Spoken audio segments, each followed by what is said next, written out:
నమస్తే, welcome to our channel. నేను మీ సిరి.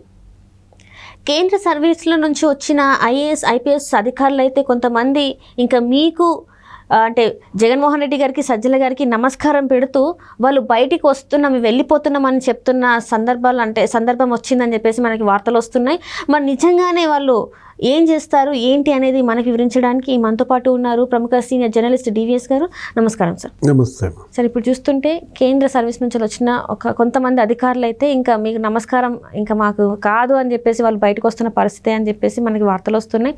ఇందులో 10 మంది ఐఏఎస్లు 10 మంది ఐఏఎస్ ఆఫీసర్లు ఉన్నారని చెప్పేసి, ఐపీఎస్లు ఐఏఎస్ల ఆఫీసర్లు ఉన్నారని చెప్పేసి మనకి వార్తలు వస్తున్నాయి. ఇందులో ఎంతవరకు వాస్తవం ఉందన్నారు? ప్యాకప్ అంటారా? సినిమాల్లో షూటింగ్ అయిపోయింది అనుకో, ప్యాకప్ అంటారు.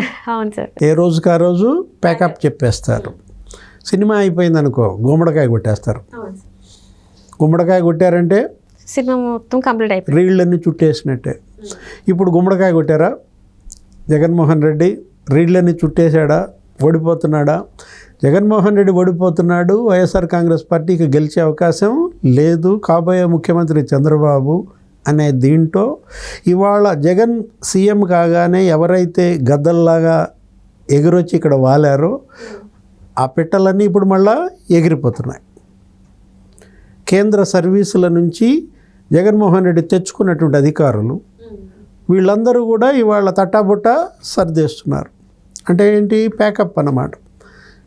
ఎందుకని? మీరు మీ తట్టాబుట్ట మీరు సర్దేసుకున్నారు కాబట్టి మా తట్ట మా బుట్ట మీరు సర్దుకోవద్దా? చెప్పు, నువ్వే చెప్పు.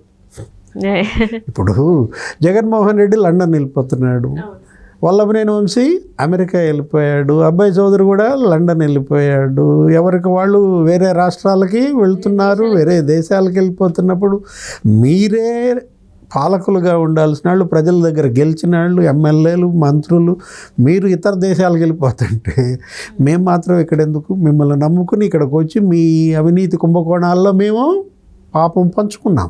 అంటే కొన్నిసార్లు అయితే హైకోర్టు ఆదేశాలు జారీ చేసినా కూడా వాటిని ధిక్కరించి జగన్మోహన్ రెడ్డి గారు ఏది చెప్తే అదే చేసిన సందర్భాలు కూడా ఉన్నాయి అని చెప్పేసి వస్తున్నాయి. మరి వాళ్ళపైన ఏమైనా చర్యలు తీసుకునే అవకాశం ఉందంటారా? ఎక్కడికి వెళ్ళినా వెంటబడుద్ది, పాపం కదా. పాపం వెంటబడి తరుముద్దనమాట. చేసిన పాపం వదలదు, ఎవరిని వదలదు. నేరం కూడా అంతే. ఏది, నువ్వు నేరానికి పాల్పడితే చట్టం చేతులు చాలా పొడవైనవా, కానూన్ కా హాత్ లంబా హై. ఇప్పుడు వీళ్ళు ఎంత దూరం పరిగెత్తినా హాత్ వస్తుంది. ఏది, కానూన్ కా హాత్ లంబా హై. చేతులు చాలా పొడవు, అందుకే పొడవైన చేతులతో ఎక్కడున్నా లాక్కొచ్చుద్ది. అమెరికాలో ఉన్నా లాక్కొచ్చుద్ది, లండన్లో ఉన్నా లాక్కొచ్చుద్ది. కేంద్ర సర్వీసులకు వెళ్ళినా ఈ పాపం వాళ్ళని వదలదనమాట. ఇప్పుడు ఆర్థిక శాఖలో చేసిన మామూలు అవినీతి కాదు, మామూలు అవకతవకలు కాదనమాట. 12 లక్షల కోట్ల అప్పుల్లో ఆంధ్రప్రదేశ్ని ముంచేశారు. ఎడాపెడా అప్పులు తెచ్చారు, కార్పొరేషన్లు పెట్టేశారు. ఏది, అప్పుల కోసమే కార్పొరేషన్లు పెట్టారనమాట. అక్కడ కట్టింది లేదు, పెట్టింది లేదు. పల్నాడు కరువు నివారణ సమితి, దాని పేరు మీద అప్పులు. రాయలసీమ కరువు నివారణ సమితి, దాని పేరు మీద అప్పులు. అంటే ఎలా వీళ్ళు నిబంధనలు ఉల్లంఘించారు, ఎఫ్ఆర్బిఎం యాక్ట్ని ఎలా అధిగమించి అప్పులు తెచ్చారు. ఇవాళ బడ్జెట్ అప్పులు వేరు, బడ్జెటేతర అప్పులు వేరు. చూపింది ఒకటి, చేసింది ఒకటి. తెచ్చిన అప్పులు ఏమైనా సద్వినియోగం చేశారా? లేదు. తెచ్చిన అప్పులన్నీ కూడా పంచిపెట్టారు, పంచుకు తిన్నారు. ఇప్పుడు వీటన్నిటికీ ఎవరు బలవుతారు? ఆర్థిక శాఖ ముఖ్య కార్యదర్శి ఎస్ఎస్ రావత్, లేకపోతే సత్యనారాయణ, లేకపోతే చిరంజీవి చౌదరి. వీళ్ళ ముగ్గురు ఇవాళ బలయ్యే పరిస్థితి అన్నమాట. అందుకే వాళ్ళు ఏమంటున్నారు, అసలు రావత్ గారేమో నన్ను తెలంగాణ పంపించేయండి అని సంవత్సరం క్రితమే పెట్టుకున్నాడు.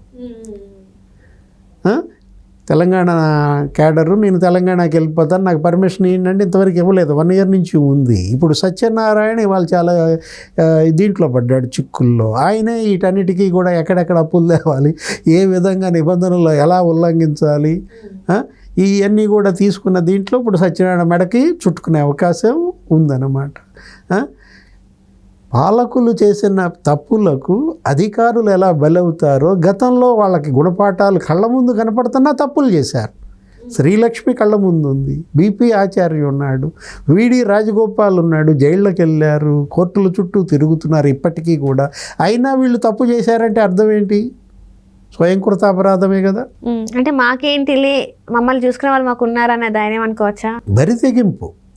బరి తెగిస్తే ఏమవుతుంది? బడిత పూజ ఉంటుంది అనమాట. చట్టం తీసుకుంటుంది బడితని చేతుల్లోకి. ఇప్పుడు ఏంటి? ఎక్సైజ్ శాఖ, బెవరేజెస్ కార్పొరేషన్ పెద్ద ఎత్తున అప్పులు తెచ్చారు. దాంట్లో అంతా నగదే చెల్లించాలా. ఎప్పటిదాకా నగదు? పోలింగ్ డేట్ దాకానే నగదు. పోలింగ్ అయిపోయినాక ఇప్పుడు మళ్ళీ ఆన్లైన్ అంట.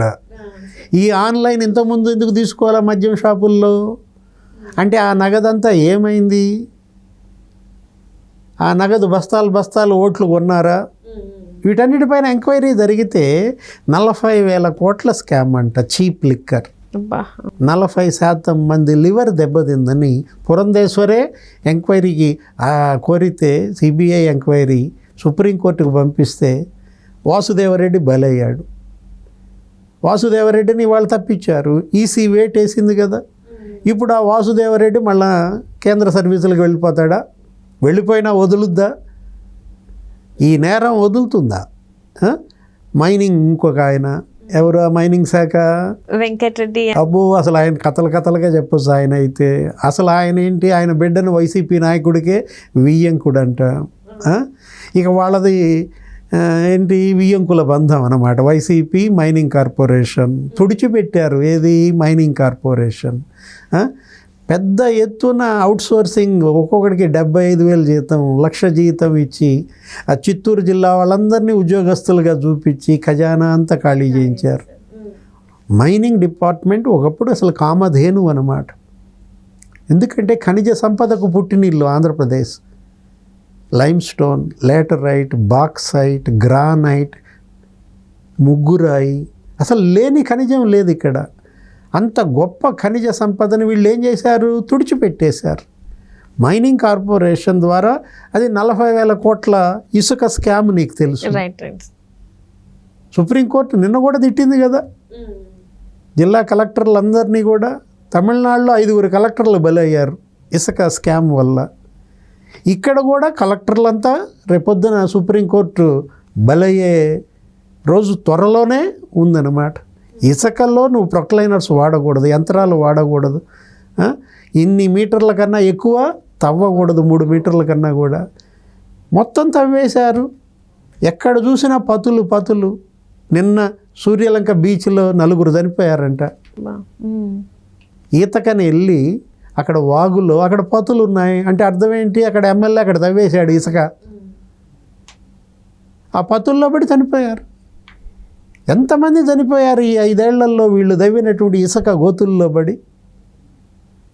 వీళ్ళు చేసిన విధ్వంసం మామూలు విధ్వంసం కాదు, పర్యావరణ విధ్వంసం కాదు, జీవన విధ్వంసం చేశారు. ఇప్పుడు జగన్మోహన్ రెడ్డి చేసిన తప్పులకు మరి ఎవరు బలవుతాడు? వెంకటరెడ్డి బలవుతాడు. వెంకటరెడ్డి జగన్ తప్పులకే కదా, అతనే స్వయంకృత అపరాధం కదా. ఇక అతను కూడా అతను కాపాడాలన్నమాట. సరే, ఆయన జైలుకు పోయినా ఆయన బిడ్డ బ్రహ్మాండంగా కోటీశ్వర్ల ఇంట్లో జరిగింది, అది వేరే విషయం.